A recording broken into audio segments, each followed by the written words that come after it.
comes from the author, not from me. I'm just a conduit, hopefully, to share some selected ideas from the great Rabbi Chaim Ibn Attar on the weekly parasha. So this week we have a double parsha, Chukat-Balak, just by way of background. The combination of reading these two parshiot together on one Shabbat is a rarity, and it only happens in the diaspora. They never do it in Israel. In fact, our board at Kesher, which has the names of all the parshiot that we display week by week, doesn't have a panel for Chukas and Balak because they don't have such a phenomenon in Israel, and they forgot to even produce it to include it in our list. Anyway, so it is an unusual occurrence. We read the two together. To be honest, I'm not thrilled about reading them together because I'd like to be able to give each parsha separately its own attention. But what can we do? That's how the calendar stipulates it for us this year. So I'd like to share with you, I think, a brilliant approach to the mysterious mitzvah of Chukas HaTorah, the mitzvah of Para Aduma, as I'm sure you know. So if you are following with me, I hope you are, turn to Bamidbar chapter 19, and that is the beginning of Parshas Chukas. What's interesting is the parsha begins, V'adareh Hashem el Moshe ve'el Aharon lemor. Moshe and Aaron are in on this, and the reason, presumably, that Aaron was included in the communication is that this mitzvah has a very important component of the Kohanim. It doesn't have to be the Kohen Gadol, but it has to be one of the Kohanim, actually more than one of the Kohanim, and probably that's why this mitzvah was introduced to Moshe and to Aaron as well. But the first important words of the parsha are Zos Chukas HaTorah, the ordinance of the Torah. And in fact, of course, we know this parsha as Parshas Chukas. Chukas HaTorah, the ordinance of the Torah. Now, I'm sure you know the word chok is one of the several terms you find in the Torah for a commandment, but it refers specifically to a commandment which is inscrutable, a commandment that has no evident rationale, no evident basis in logic. And there are quite a few mitzvahs in the Torah that would fall into that category, actually a large number that could be placed into that category. For example, the prohibition of eating meat and milk together. Meat and milk, each one is kosher in its own right, but the Torah says don't dare eat them together. Shatnez, a garment of wool, a garment of linen, this is fine, but if you have a garment with the two of them together, it's forbidden. And many other mitzvahs could be included in that designation of the chok. We even have the expression Zos Chukas HaPesach, and actually it's not unique, the expression Zos Chukas HaTorah, but what is unique about it is that the Torah describes our mitzvah of the red heifer, which is a medium for the purification of one who is defiled through contact with the dead, as the quintessential chok, the ordinance. It somehow is the most dramatic or the most emblematic example of a chok in the entire Torah. And ha-Hayyim begins by saying the Torah should have said Zos Chuka, and then Daber b'nei Yisrael lecha. Why does it have to call it Zos Chukas HaTorah, the ordinance of the Torah? Or better yet, call it the ordinance Zos Chukas HaTuma, the ordinance relating to ritual impurity. Or if you like, Zos Chukas HaTahara. This is the ordinance relating to the purification process. And indeed, as we say, it is inscrutable. It involves a certain heifer, which is an animal, a cow, a young cow of a certain age, and has to have certain particular features, and it very difficult to find even an animal with those particular features, the color, etc. And it has to be slaughtered in a particular context and processed in a certain way. And the water, the ashes, the ashes are mixed with water and added to it hyssop and other things. And this water is sprinkled on a person who becomes defiled through contact with the dead on the third day and on the seventh day. And after that, he or she becomes ritually purified. And this would certainly qualify, I think we would all agree, as a chok, but it doesn't justify prima facie the turn of phrase Chukas HaTorah, as if, as I say, it's the most extreme or somehow the most important or the most paradigmatic example. So the Meforshim deal with that, but ha-Hayyim has a very interesting approach. He says, don't imagine that the following explanation can be advanced. Zos chukas haTorah, because a ritual impurity, defilement, uh, uh, the association with the dead is something to be avoided, something that the Torah regards negatively. Not to say that an individual who comes into contact with the dead has transgressed. On the contrary, as we know, to bury the dead is a great mitzvah. Even to play the role of a member of the Chevra Kadisha is regarded, as its name implies, as a holy calling. So the Torah does not attach opprobrium to a person who comes into contact with the dead, but the concept of death and the association of death and life, of course, has negative connotations. Says the ha-Hayyim, don't think that the Torah says that if a person becomes tamei through contact with the dead, he's not allowed to study Torah until he purifies himself or herself. Is that so? And he quotes I think the lyrical turn of phrase, Ein divrei Torah makablin tuma, that the words of Torah are not susceptible to defilement. The words of Torah, they may be abused or exploited, but the Torah inherently is not subject to tuma. Ein divrei Torah makablin tuma.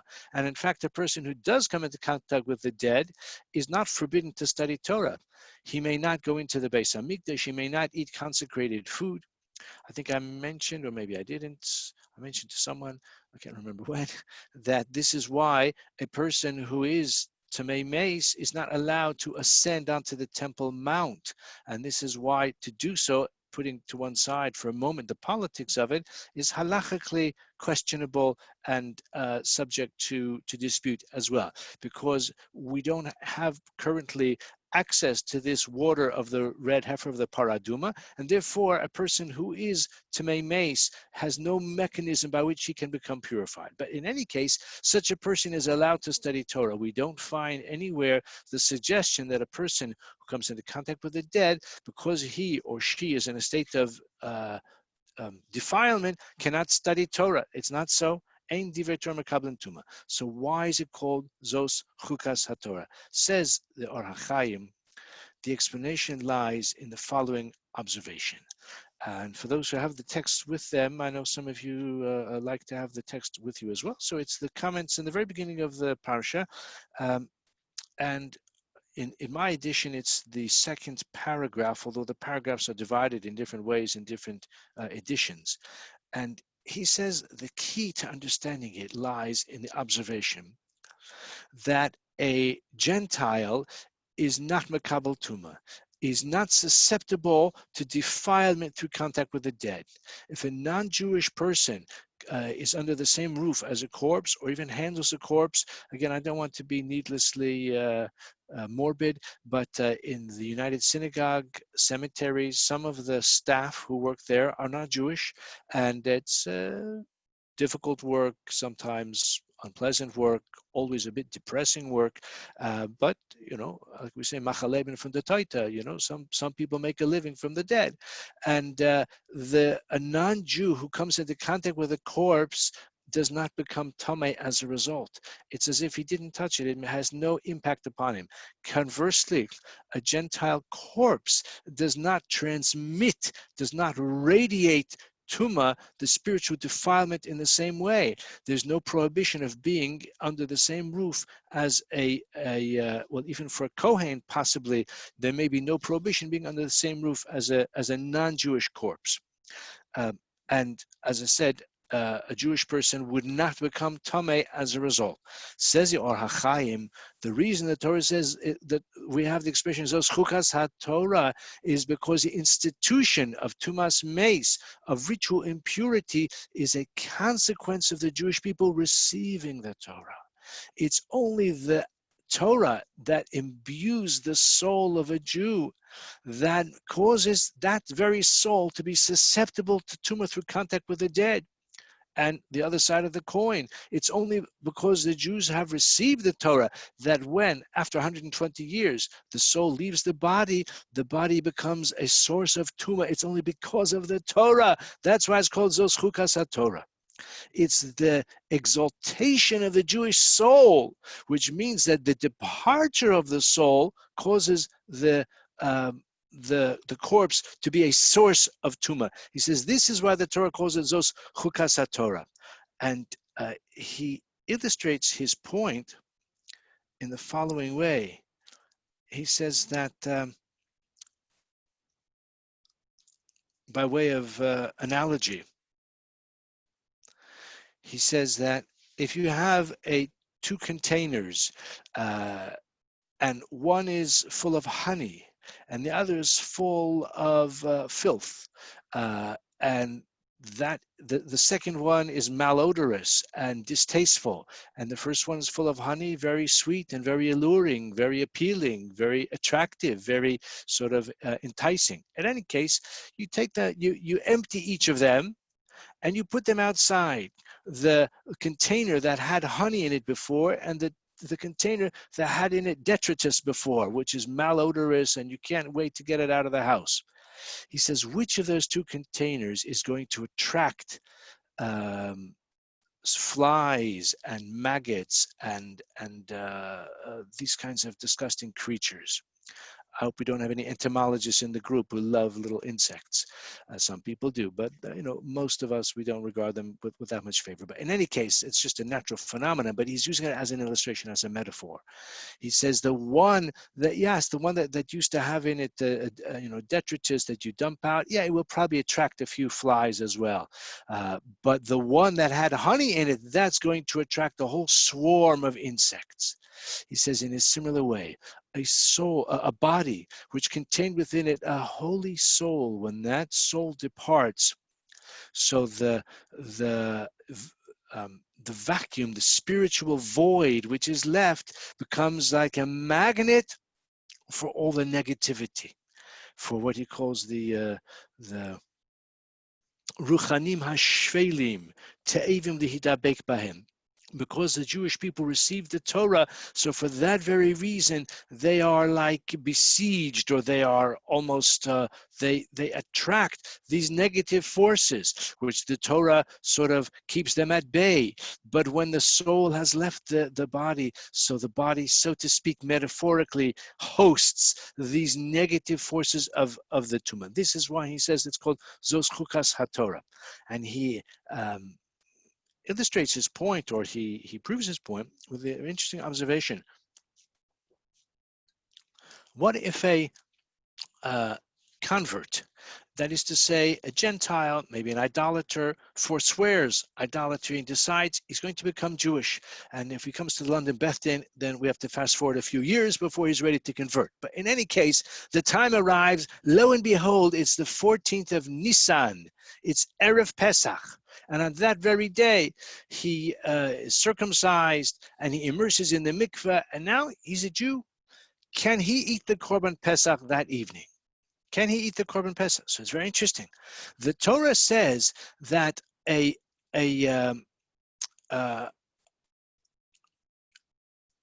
the Pesach Mitzrayim, the Torah emphasizes that a person who is uncircumcised may not eat the Korban Pesach.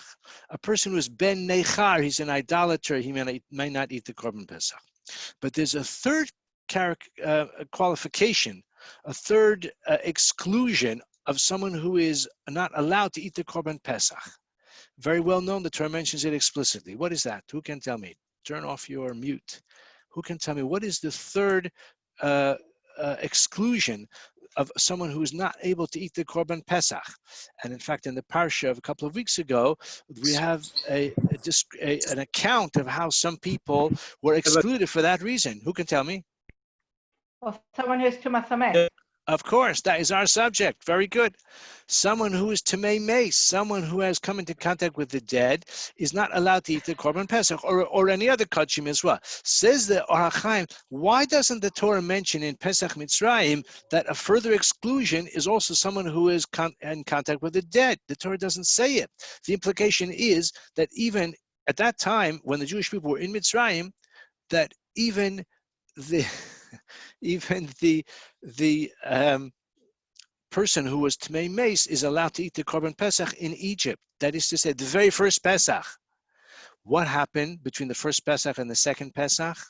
What happened? What important event happened between Pesach, when they left Mitzrayim, the original Pesach, and 1 year later? What important event happened in the context of our discussion? Zos Chukas Well, HaTorah. Matan Torah. Matan Torah, they received the Torah. That says Or ha-Hayyim. After receiving the Torah, then we have the further restriction, someone who's Tamei Mace. He says this illustrates the point that it's only through receiving the Torah that the whole concept of Tumas Mace came into existence.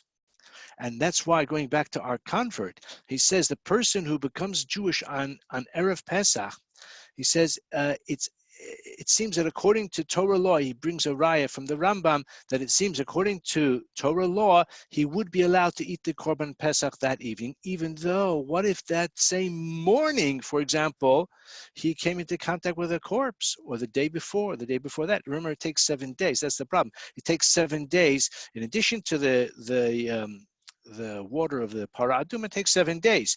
So if a person comes into contact with a corpse in the 7 days or 6 days before Pesach, he doesn't have time to become Tahor. What about this Ger Tzedek who has become Jewish? What if he came into contact with a corpse the day before? Says the Or ha-Hayyim, evidently it doesn't concern us, because the whole concept of Tumas Meis is only applicable to the Jewish people. And therefore this individual, even if he did come into contact with a corpse in the morning, if he was circumcised and immersed in the mikveh and became Jewish in the afternoon, he can eat the Korban Pesach. Just to clarify, although it's not exactly relevant for us, maybe this coming year it will be, just to clarify, by rabbinic law, we don't include him in the Korban Pesach that first year, because we're afraid that the next year he may come into contact with the dead and he'll say, well, last year I was in contact with a corpse in the morning and I ate the Korban Pesach in the evening. So he may inadvertently think he can do that again this year. So therefore the halacha is that he may not, but only by rabbinic law because of that concern. The principle that we derive from here, says Or ha-Hayyim, is that it's called Zos Chukas HaTorah because this whole institution of Tumas Meis is a consequence of receiving the Torah. I think there's something very beautiful in that, because it helps to explain, like we've said many times, the sense of balance, the equilibrium, a homeostasis. Like the pasuk says in Koheles, Zeh keneged zeh asa Elokim, that God made the world with balance. That is to say, the great spiritual potential of a Jew also brings with it, unfortunately, a great potential for villainy and for antagonism to that which is holy as well. And this is, I don't want to get into political insults, Jewish politics, I mean, but this is the phenomenon of the self-hating Jew. Unfortunately, some of the most outspoken and calamitous anti-Semites have been Jews themselves. Karl Marx is one of them, and there are many others, including some in our own times as well. Can I ask a quick question, please? Sure. So you say that the law for the ger still applies to her, but don't all Jews anyway assume to have Tumas Meis these days? Yes, that is because Tumas Meis is conveyed, so to speak, from person to person. And even if you've been observing social distancing very meticulously in the last 3 months, but every person, without exception, has emerged from the womb of a woman who is herself Tamei Meis. I'm not talking about feminine circumstances. I'm talking about Tumas Meis. So inevitably, it is conveyed generation to generation. So for that reason, as you say, yes, we are all in that state, which is, as I said before, that's why walking onto the Temple Mount, putting politics to one side, is halachically doubtful, halachically questionable, because even if a person immerses in the mikveh, he or she is still subject to the Tumas Meis circumstance. So yeah, that's how the Or ha-Hayyim explains the concept of Zos Chukas HaTorah. Let's continue now. Turn with me to chapter 21, verse 5, pasuk Hey. And here we have the Jewish people complaining about the menu. especially about the man, which they have been eating in the wilderness for a long time. And although the Torah describes it as very wonderful, and according to Midrashic tradition, it had properties that could taste like all different things, but the people complain about it nevertheless. And the Torah says that the Jewish people said, "V'nafshenu katsa belechem hakalokeal." There's nothing promising about this place, meaning we're in the wilderness. There's nothing inviting about it. It's nothing appealing. It's very boring. We are very tired of wandering in this desert for all these years, and v'nafshenu katsa belechem hakalokeal. Our soul is like disgusted with this insubstantial bread. From the word kal. Kal means light. This man, it's got no substance to it. Where's the beef? We want something we can sink our teeth into. So just a short comment of ha-Hayyim here. If you look at the context of it, so the Torah says in the previous verse, they took a major detour around the land of Edom. And the people became impatient because of the journey, because of the wandering. Now, I did mention they'd been wandering in the desert all that time, but they knew they had been condemned to 40 years of wandering. And although we have in next 2 weeks' time a long list of the various places where they stopped and stayed, but some of them were quite brief, actually. So I'm just saying that they may have had at least a sense of progress, but the Torah in our parsha describes how they wanted to cross through Edom, and Edom said, "No way, Hosea, you can't come through," and therefore they were forced to make a major detour around it. And because of that, the people became impatient, and that's when they started to complain about Moshe. They said, "Why did you take us out of Egypt so that we should die here in the desert? Because there's nothing to, excuse me, there's no bread, there's no water. So says ha-Hayyim, just one very nice observation. He says, because they were traveling so much, he says that's why they became unhappy with the man, which was too insubstantial. He says because a person who is traveling, he needs to eat food which has some heft to it, some bulk to it. A person who is traveling, so the journey, the walking or the marching has the effect of accelerating his digestive system. So he said that's why they wanted something more substantial: carbohydrates, starch, protein. They wanted meat. They wanted cholent. They wanted something like substantial because of the journey. That's why they started to complain. Ruthie has made a point here for everyone that if you come to Kesher this Shabbos, then you can have some tzeda laderech for your journey home. If you look at her notes, you'll see what she's referring to.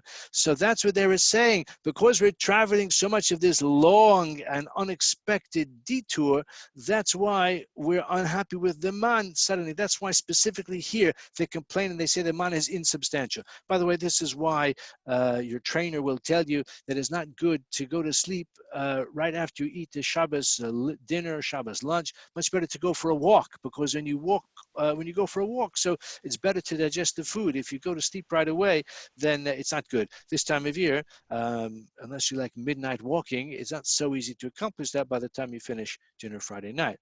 And Shabbos lunch, again, at least in my case, sometimes the bed beckons at that point, but not necessarily. When the weather is nice, then Ruthie and I are on the road, always after lunch, going to the park, etc.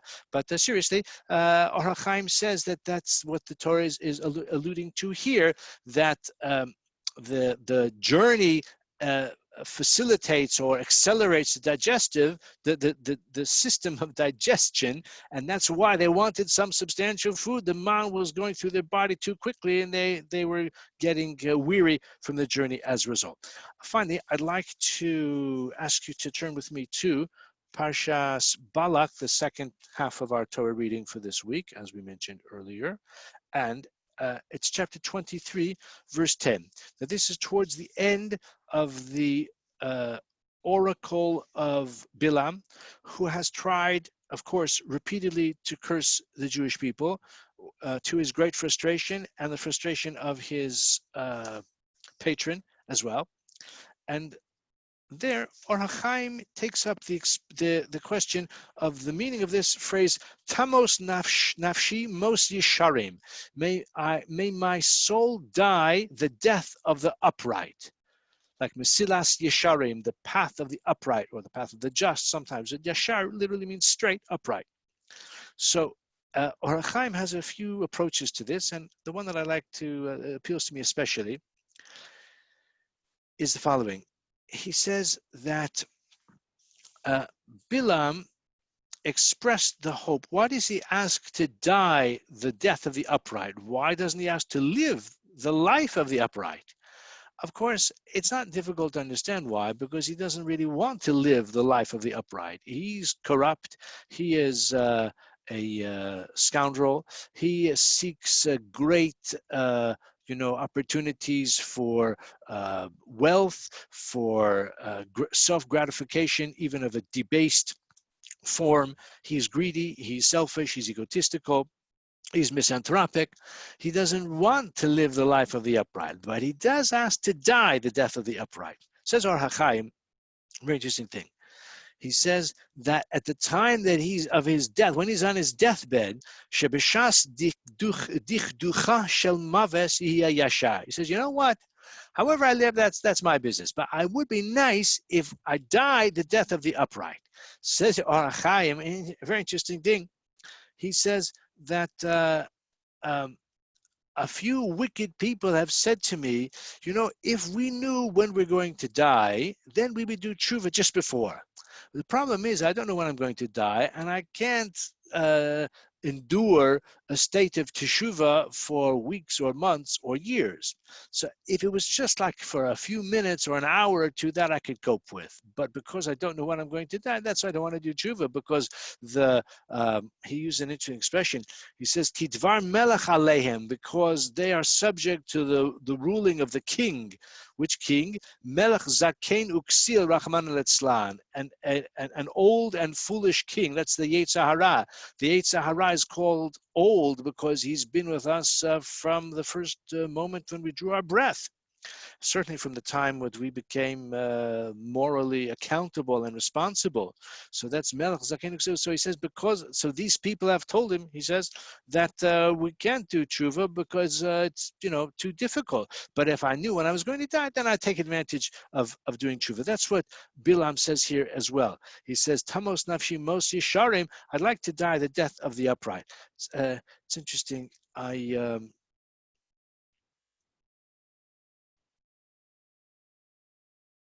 I once heard a story, probably apocryphal, of a maskil. A maskil is the term for a free thinker, people who were, in some cases, quite knowledgeable Jewishly, but were free thinkers who cast off the yoke of the Torah, and they actually delighted in mocking the Torah and sort of opposing the aspirations of the traditional Jewish community. And actually this trend devastated the Jewish world in Eastern Europe, not talking Western Europe, in Eastern Europe during the late 19th century and early 20th century as well. So they tell the story of a maskil who was on his deathbed, and it was evident that his soul was leaving him. And he breathed out to his students, his followers, his disciples who were gathered around him, please go and summon the Rav, bring the Rav. So they said, the Rav? You've been cursing the ground he walks on. You've been mocking his every pronouncement. You've been celebrating all of his troubles. Why do you want the Rav now that you're dying? You want. So no, I want to say vidui. I want to confess. I want to do tshuva. So said, do tshuva? What do you mean you're doing tshuva? Are you letting down the team at the very end? He says, no. He says, it says in the Talmud, Rashayim afilu pischa shel gehenam. The wicked, even if they're poised at the gates of purgatory, they don't do tshuva. And I want to show that that's false as well. So that's why I'm going to do tshuva, bring the Rav. Okay, the point is that, so to speak, it may be easy to do tshuva at that point because you got nothing to lose. That's why he said, Tamos nafshe mos yesharim. I'd like to die the death of the upright. Why doesn't he say tzaddikim? Better. A tzaddik is, more than upright. Uh, Presumably, someone who is a tzaddik is upright as well, and much more also. So he says that Bilam knew his limitations, and he knew that the designation of a tzaddik was completely beyond his grasp.